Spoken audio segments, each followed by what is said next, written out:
J'invite donc Madame Anja Jetman. J'espère que je prononce bien votre nom, Madame. C'est bien? Jetman ou Gatman? Geitman. Excusez-moi. Asseyez-vous, Madame, je vous en prie. Alors, c'est Madame Geitman, pardon, ça commence bien. Elle est professeure en biologie végétale à l'Université de Montréal et elle va nous parler de son image qui s'intitule « Livraison express ». Alors, qu'est-ce que nous voyons ici? C'est quoi? Qu'est-ce qu'on voit ici? C'est une image qui, en fait, est extrêmement pornographique, si vous voulez. Bon, ça commence bien, c'est ce que je disais. Oui, ça commence bien. C'est en fait l'organe de livraison des cellules spermatiques chez les plantes.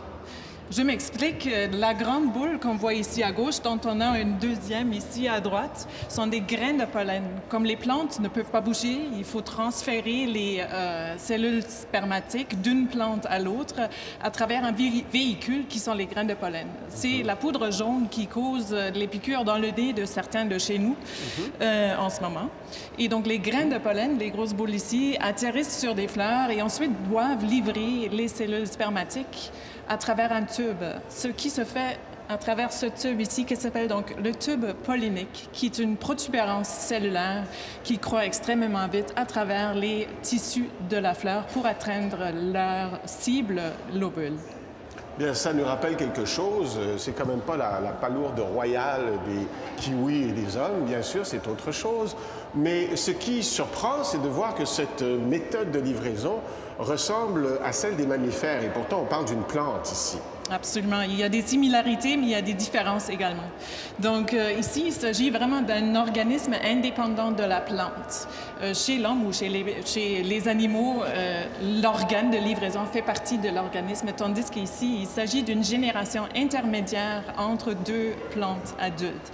Aussi, le nombre de cellules spermatiques est très petit. Il est exactement 2 par livraison.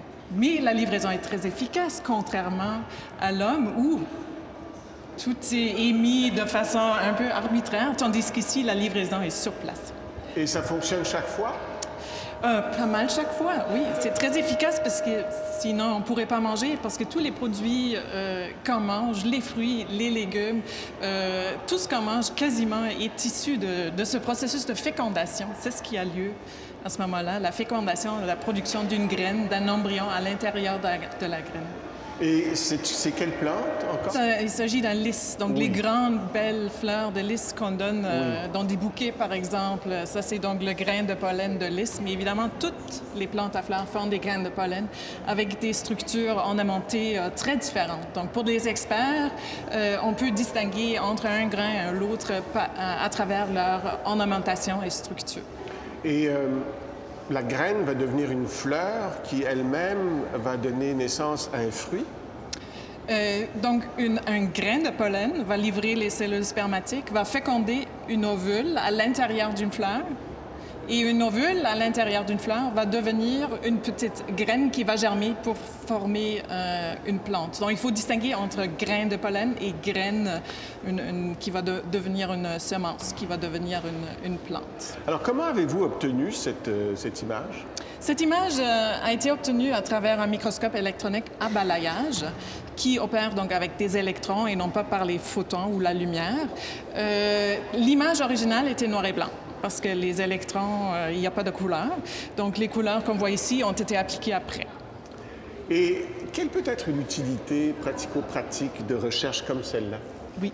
C'est, par exemple, la production de graines, qui est une industrie très importante au Canada. Les graines hybrides pour le soya, pour le maïs, etc., ça se fait par fécondation. Donc, dans la production, dans l'agriculture, nos recherches pourraient avoir une application très importante. Bien, formidable. Je vous remercie beaucoup, Mme Geitman. Et je vous souhaite bonne journée et bonne chance dans ce concours. Merci beaucoup. Merci beaucoup. Merci, Madame. Merci.